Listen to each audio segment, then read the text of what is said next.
Hello students, today we will discuss our next topic, that is a thermal expansion and calorimeter. Clear?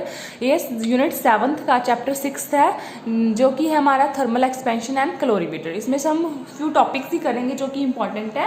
Clear? First of all देखो heat. You all know about the heat. Heat is a form of energy which produce in us the sensation of warmth. Clear? जो एक तरह की energy है जो कि क्या sense करती है, हमें वार्मथ सेंस कराती है. Clear? That is called heat. So जब भी हमें पता है कि कोई भी बॉडीज है उसकी दो सेंसेशंस होती हैं, हॉट एंड कोल्ड. क्लियर? चाहे आप एक जो बॉडी होती है that is hotter than the other body and one is the cooler than the other body, जब हम एक दूसरे को कंपेयर करते हैं. For example, a piece of burning charcoal is known as to be very hot while the chip of ice is called very cold. Clear? जो में feel होता है, अगर हम बॉडी को हीट करते हैं, हीटेड करते हैं, क्लियर, टेम्परेचर इंक्रीज करते हैं उसका, then the various types of physical changes such as expansion होती है, उसमें कॉन्ट्रैक्शन भी हो जाती है, चेंज हो जाती है उसकी state, change of the electrical properties etcetera. तो बहुत सारे फिजिकल चेंज होते हैं उसमें. और also hating chemical changes also में बी प्रोड्यूस्ड. केमिकल चेंजेस भी होते हैं और कुछ फिजिकल चेंज भी होते हैं. Clear? On the heating of any body. Okay. उसके बाद नेक्स्ट है आपका temperature. That is the temperature. You all know that the degree of hotness of a body is called is temperature. Clear? जब भी हमारे पास किसी भी बॉडी की हॉटनेस मेजर करनी है तो उसको हम क्या बोलते हैं? टेम्परेचर. सो आपकी जो टेम्परेचर है, there are mainly 3 scales of temperature to measure the temperature. That is the one is the Celsius scale, second is Fahrenheit scale, third is Reaumur scale. Clear? You all about the Celsius, Fahrenheit. Clear? And third आपको जो नहीं पता होगा, that is the new one, that is the Reaumur scale. Clear? अब इसमें values का difference होता है. ये तीनों ही जो हैं वो स्केल हैं टेम्परेचर को मेजर करने के लिए, लेकिन इन तीनों में सिर्फ डिफरेंस कितना है इसके वैल्यूज का. क्लियर? जैसे कि सेल्सियस स्केल की बात करें, जो आज का मेल्टिंग पॉइंट ऑफ आइस है एट स्टैंडर्ड एटमॉस्फेयर प्रेशर कितने पर होता है? 0 डिग्री सेल्सियस पे. लोअर फिक्स पॉइंट होता है जिसका, और इसका हाईएस्ट बॉइलिंग पॉइंट है 100 डिग्री सेल्सियस. क्लियर? और उसके बाद फारेनहाइट में इसका जो लोअर पॉइंट होता है fix point, that is 32 degree Fahrenheit, और हायर होता है हमारे पास 212 डिग्री फारेनहाइट. क्लियर? उसके बाद जो र्यूमर स्केल होता है आपका, र्यूमर स्केल में जो लोअर फिक्स्ड रेट होता है दैट इज 0 डिग्री र्यूमर, इसको आर से डिनोट करते हैं, और जो हाईएस्ट पॉइंट होता है that is 80 degree rumour. Clear? उसके बाद सिर्फ इनमें यही 3 वैल्यूज आपको लर्न करनी पड़ेंगी कि इसकी फिक्स्ड लोअर फिक्स्ड वैल्यू कितनी है और अपरली फिक्स्ड वैल्यू कितनी है. उसके बाद ये रिलेशन आ जाता है तीनों में. अगर आपके पास मैं सपोज करो कि 2 वैल्यूज दी हुई, एक वैल्यू दी हुई है, आपने दूसरे की इन टर्म्स ऑफ फारेनहाइट या सेल्सियस निकालना है, तो आप इस रिलेशन से निकाल सकते हो. जैसे इन्होंने बोला है दैट इज सेल्सियस की कोई भी वैल्यू -0 की lower value divided by upper minus lower value. देखो तीनों में सेम लिखा हुआ है, अपर minus lower value, upper minus lower and upper minus lower. और ऊपर सेल्सियस माइनस मीन्स यहाँ पे कोई भी वैल्यू फिल हो सकती है, कोई भी वैल्यू आ सकती है इसकी, minus lower degree, lower values आ रही है.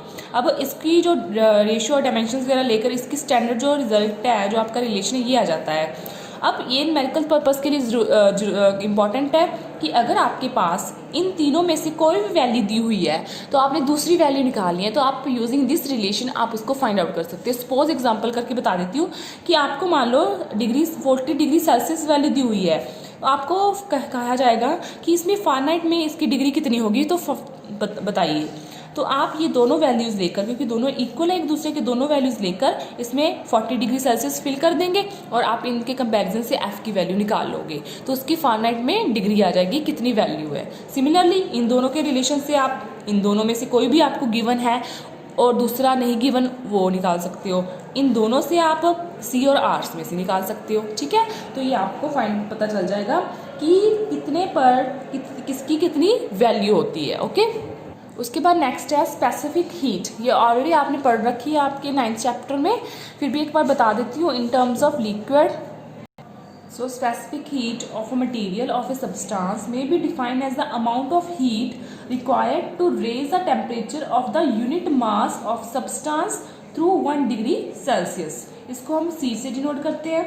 क्या होता है कि वो हीट किसी भी मटेरियल की कितनी हीट चाहिए ताकि उसका जो टेम्परेचर है यूनिट मास का वो 1 डिग्री सेल्सियस इंक्रीज हो जाए। तो उस हीट को क्या बोलेंगे? Specific heat. It is noted as C. C की वैल्यू कितनी आ जाएगी? Delta Q upon M into delta T. ऐसा यूनिट क्या हो जाएगी? ये हमारे पास क्या है? अमाउंट ऑफ हीट कितनी रिक्वायर है is needed to raise a temperature जिसका मास एम है, capital M, of substance through delta T. Delta T बढ़ाने के लिए, इंक्रीज करने के लिए, चेंज इन टेम्परेचर। तो सी किसकी के आगे आपकी delta Q upon capital M into delta T. तो इसकी यूनिट आ जाएगी आपके पास joule per KG per kelvin. In SI में हो जाएगी और सीजीएस में जाउल की जगह पर कैलोरी, केजी की जगह पर ग्राम और केल्विन की जगह पर आपका सेल्सियस डिग्री आ जाएगा इन सीजीएस सिस्टम। तो ये आपकी हो गई स्पेसिफिक हीट। नेक्स्ट है आपकी लेटेंट हीट। इसको हम चेंज ऑफ स्टेट भी बोलते हैं। इन सिंपल लैंग्वेज में बताऊं कि लेटेंट हीट वो वाली हीट होती है जो कि इतनी heat, that is a quantity of heat required to change the unit mass of substance completely from its one state to another state. उतनी वो वाली हीट जिस हीट के साथ वो अपनी स्टेट ही चेंज कर दे। क्लियर? उसमें क्या था कि अपने टेम्परेचर राइज कर ले, इसमें क्या है कि वो अपनी स्टेट ही चेंज कर दे। अब देखो स्टेट क्या मीन सॉलिड टू लिक्विड, उस हीट को क्या बोलते हैं? Latent heat of fusion. अगर जो आपके स्टेट है वो लिक्विड से वेपर में चली जाए तो उस लेटेंट हीट को बोलते हैं हम latent heat of vaporization. Clear? इन दोनों में ही उसकी स्टेट चेंज हो रही है। लेटेंट हीट ऑफ फ्यूजन में सॉलिड टू लिक्विड चेंज हो रहा है और लेटेंट हीट ऑफ वेपराइजेशन में वो लिक्विड से वेपर्स में चेंज हो रहा है। क्लियर? नेक्स्ट टॉपिक है that is a principle of calorimeter. Principle of calorimeter क्या कर रहा है कि if we assume that no heat is lost to surrounding और by any other process then the heat lost by the hot body must be equal to the heat gained by the cold body. Clear? इसमें क्या कह रहा है कि अगर कोई भी हीट आपकी लॉस नहीं हो रही सराउंडिंग में, तो जो हीट लॉस हो रही है हॉट बॉडी की वो किसके इक्वल है? कि जो गेन कर रहा है by the cold body. It is known as the principle of calorimeter और what is called the principle of mixtures. Then heat loss is equals to heat gain. Means जितना जो हॉट बॉडी है वो heat loss कर रही है, loose कर रही है, उतनी ही जो कोल्ड बॉडी है हमारे पास वो क्या कर रही है? हीट को गेन कर रही है। कैलोरीमीटर क्या होता है? एक तरह का सिलेंड्रिकल वेसल होती है। क्लियर? जिसमें क्या होता है? जो कि कॉपर का बना होता है और एक स्टील होता है उसमें। क्लियर? तो it is use to measure the heat quantities by making use of principle of mixture. इसमें क्या होता है कि दो डिफरेंट बॉडीज को जो कि डिफरेंट टेम्परेचर पर है उसको मिक्स किया जाता है किसमें? कैलोरीमीटर में। ओके? तो वो आपस में एक दूसरे के साथ हीट एक्सचेंज करती है। जो हॉट बॉडी होती है वो लॉस करती है और जो कोल्ड बॉडी होती है वो क्या करते हैं? गेन कर लेती है। तो इस मिक्सचर है, दो मिक्सचर डाले हैं हमने उसमें। क्लियर? तो इसको हम प्रिंसिपल ऑफ मिक्सचर भी बोल सकते हैं। क्यों? क्योंकि दो मिक्सचर्स है, दो की डिफरेंट टेम्परेचर पर, एक हॉटर है और दूसरा कोल्डर है। क्लियर? तो जो दोनों को आपस में हम मिक्स करेंगे तो वो क्या करेंगे? आपस में हीट एक्सचेंज करेंगे instead of to the surrounding. Clear? अगर हम कोई भी नॉर्मल हॉट बॉडी या कोल्ड बॉडी ऐसे ही रखते हैं, डिफरेंट रखते हैं, तो वो अपना जो हीट है वो ट्रांसफ़र कर देती है।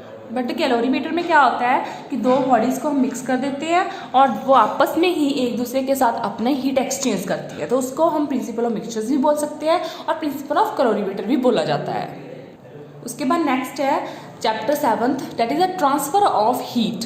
Transfer of heat from one point to another point. There are 3 methods. One is conduction, second is convention and third is radiations. Clear?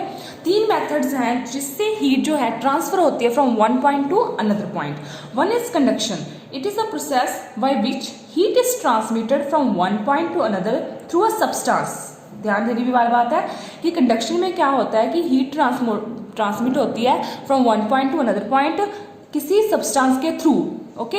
In the direction of fall of temperature without the actual motion of the particles.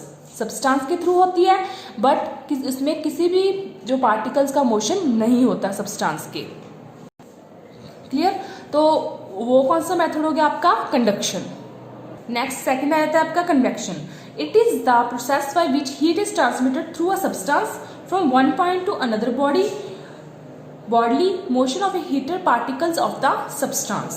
Clear, इसमें भी क्या होता है कि जो heat होती है आपकी ट्रांसमिट होती है किसी सब्सटेंस के थ्रू एक पॉइंट से दूसरे पॉइंट तक to the bodily motion of the heater. इसमें उसमें क्या होता है, एक्शन मोशन नहीं होता है, लेकिन इसमें बॉडली मोशन होता है जिससे कि वो क्या होता है, from one point to another point heat transfer होती है। क्लियर। नेक्स्ट है आपका radiations. It is a process by which heat is transmitted from one place to another without heating the intervening medium। कि एक पॉइंट से दूसरे point तक आज आती है radiations without interrupting heating the intervening that medium. Clear, जैसे sunlight हो गई हमारे पास। Clear, that is called radiations. Next है आपका that is a perfect black body. Clear, एक परफेक्ट ब्लैक बॉडी क्या कौन सी होती है, जो कि पूरी की पूरी हीट को दैट इज 100% हीट को अपने अंदर एब्जॉर्ब कर लेती है। क्लियर, ये आपको फिनोमिना पता ही है कि हम समर्स में ज़्यादा डार्क कलर के क्लोथ्स नहीं पहनते, मेनली ब्लैक कलर के।